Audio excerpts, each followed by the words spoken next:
Hey there, I'm Scott the Winemaking Guy, and I'd like to welcome you to episode 11 of Help My Winemaking, the video podcast that helps people like you improve your winemaking savvy so you can make great tasting homemade wine. Alright, let's get things started. On today's show, I'm going to give you a quick holiday recap. I'm going to talk about 2 upcoming winemaking contests I hope you enter. I'm going to talk about a free iPhone app that is about to be released, as well as finish up on part 2 of Getting Unstuck. Alright, here we go. Alright, quick holiday recap. Well, this winter, or I should say in December for the Christmas holidays, both my wife and I flew from Edmonton, Alberta, where we both live, over to Ottawa, which is where I'm originally from, and spent most of the time up at the cottage, which is in the Pontiac region of Quebec, right on the Ottawa River. It was an opportunity to hook up with friends and family I haven't seen for a long time, and it had a great time. And I just thought I'd show you a quick some pictures that I took while we were there. So this is a picture of my wife Michelle and I on New Year's Eve in our cottage.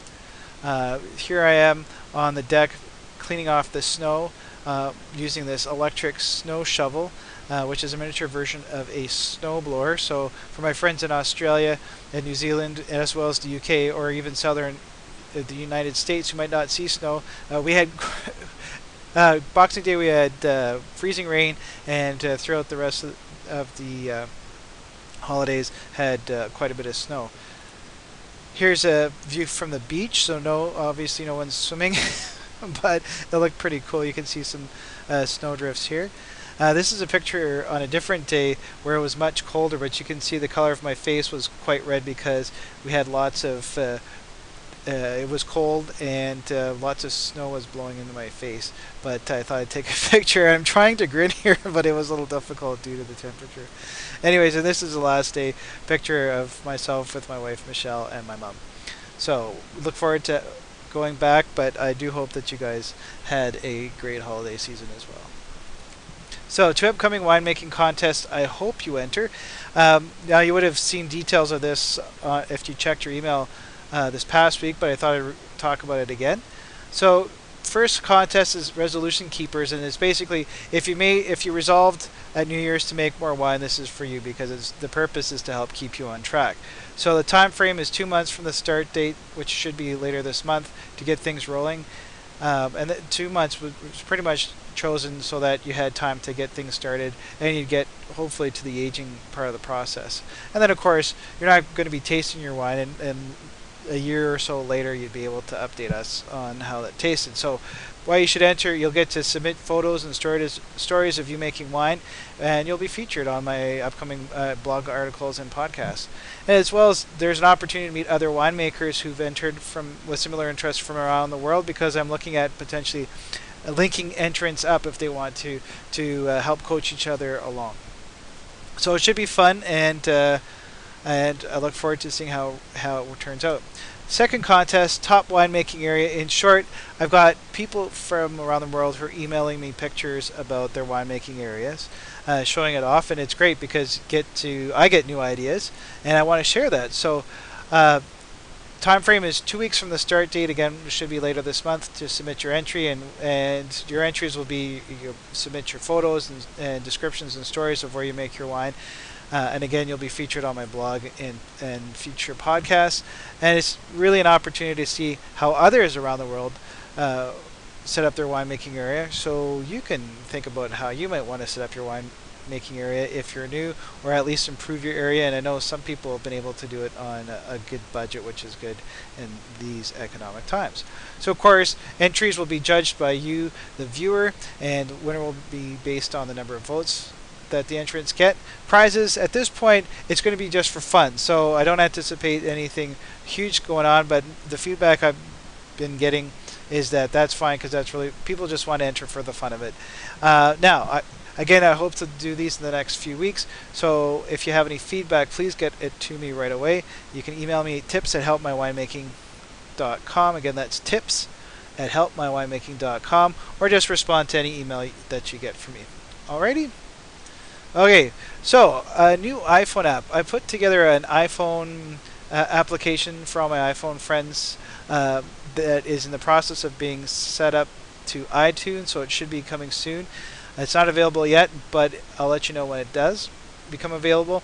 And basically, it's access to my blog articles, videos, Twitter, tweets, and Facebook entries from my Facebook page. So you'll basically have everything that I put out all in one spot, and of course the application is going to be for free.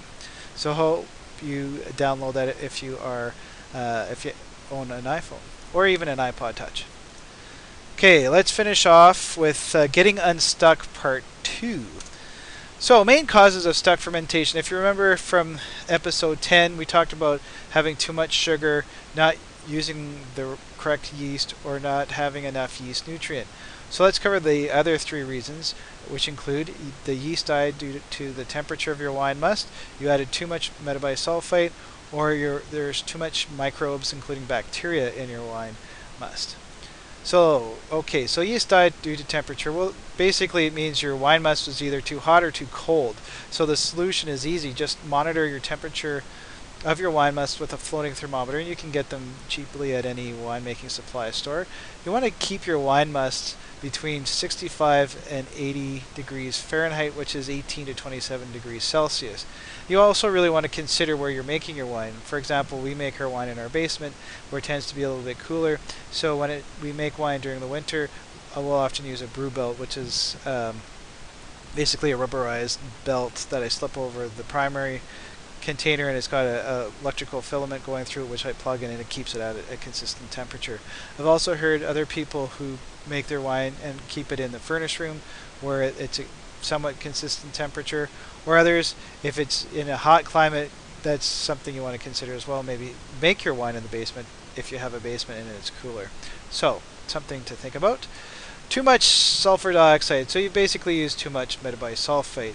And it could also be, incidentally, that you used a yeast that wasn't bred to withstand sulfur dioxide. So for example, I often get asked, can I use bred yeast, like Fleischmann's bred yeast, to make your wine? And really, I'd say no, because you're going they jokingly make liquid bread, but it's not, that yeast isn't bred to work with the sugars you'd find with fruit sugars, or also to withstand metabisulfite. So the solution here is to measure how much sulfur dioxide or metabisulfite you add, and most kits of course will have this done for you. So you just have it in a pack, you tear it open, you dump it in.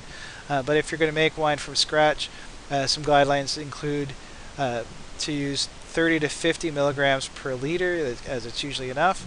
But if you have more than 70 milligrams per liter, you could actually do harm and inhibit the fermentation. So just keep an eye on that. And finally, too much bacteria. So the problem really is your yeast died due to having to compete with other microbes.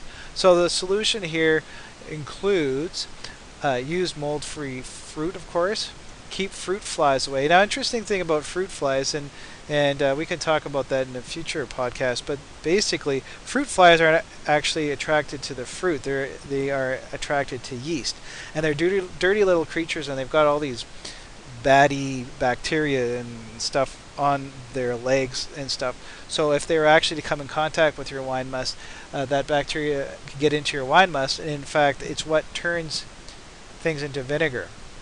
So that's why if you see fruit flies in your winemaking area, you really want to make sure that you get rid of them. You want to, if you have any wine must that falls onto a table or whatnot, clean it off immediately. Keep your equipment clean, of course, and you should be fine. So there you go, the 6 reasons why your wine might become stuck. So if you have any tips or comments to share, please email them to me at tips@helpmywinemaking.com. And that's all the time we have for this week. So I hope you learned something new. Do consider entering those 2 contests. I'll let you know about the iPhone applications, of course, when it's available. And hopefully now you know the 6 reasons why your wine might become stuck and become unstuck. So there you go. Of course, I can be found on Twitter. My handle is Winemaking Guy. On my Facebook page, I'd love for you to become a fan if you're on Facebook. Just go to fbook.me/winemaking guy, and of course I have my blog, thewinemaking.com.